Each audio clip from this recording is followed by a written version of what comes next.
Welcome to the Real News Network. I'm Jessica Devereaux in Baltimore. On December 16th, the membership of the American Studies Association endorsed the boycott to end Israel violations of Palestinian rights. ASA is the largest and oldest association devoted to interdisciplinary study of American culture and history.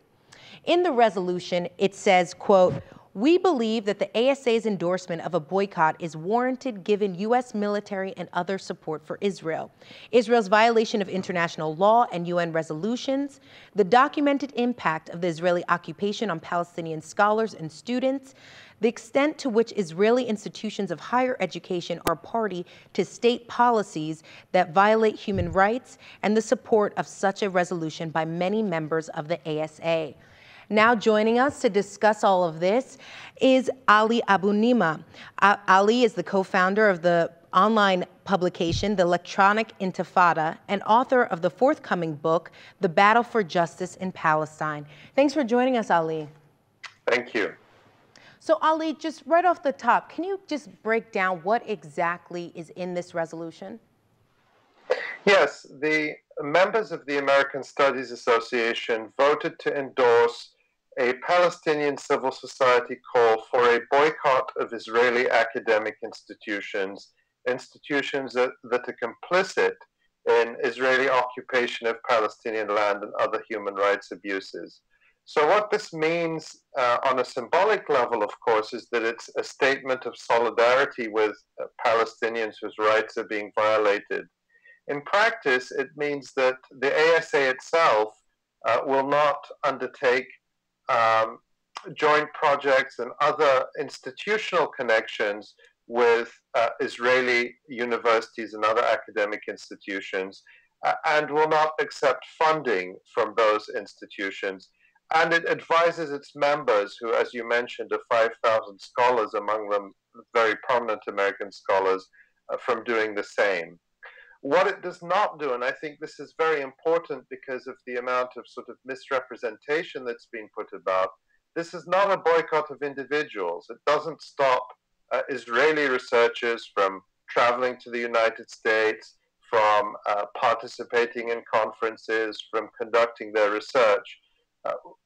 And so it doesn't call for a boycott of individuals, except to the extent that any individuals, Israeli or otherwise, are specifically representing Israeli institutions that are complicit, or the Israeli government. They do, in fact, lay all that out in quite a clear statement. Ali, I want to get to what the critics are saying. You have voices saying that this is not promoting the free exchange of ideas, which is what academia should be all about. What's your response? Well, that's something a number of scholars who have supported the boycott have responded to, and they said that, I mean, there's nothing that requires people to collaborate with Israeli government institutions in order to promote the free exchange of ideas. People are free to exchange ideas as they see fit.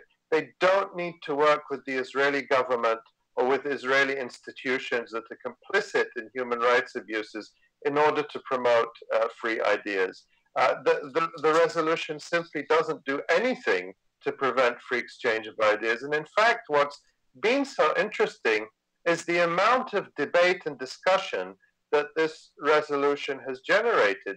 As you know, the issues of Israel's abuses of Palestinian rights is really something of a taboo in the United States and in American media.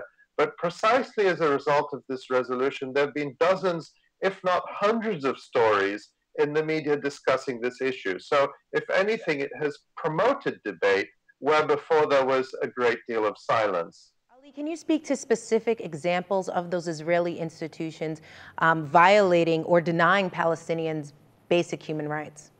Absolutely. There's really too many, but I can give you a few examples. Every Israeli university works very closely with the Israeli military that is occupying and confiscating Palestinian land, both in terms of recruitment and training and other activities on campuses, but also very importantly in terms of weapons research and research that is used directly.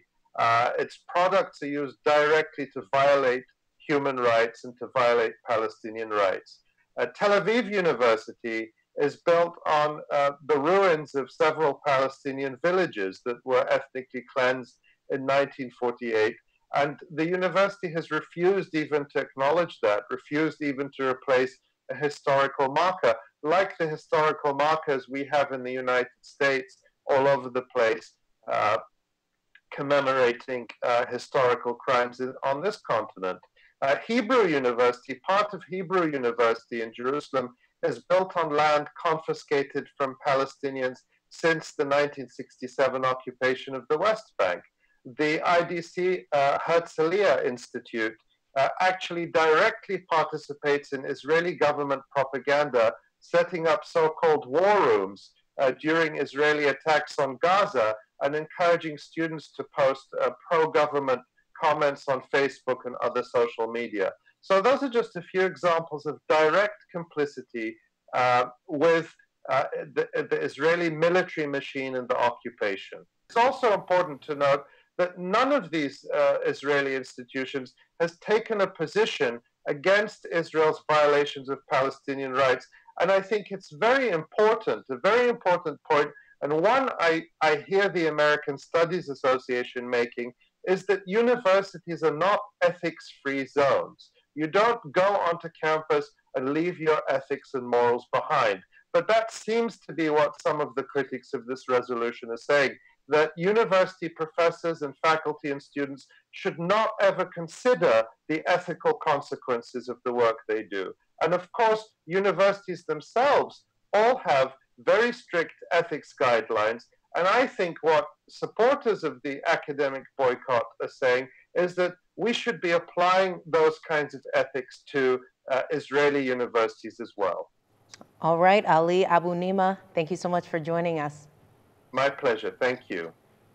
And thank you for joining us on the Real News Network.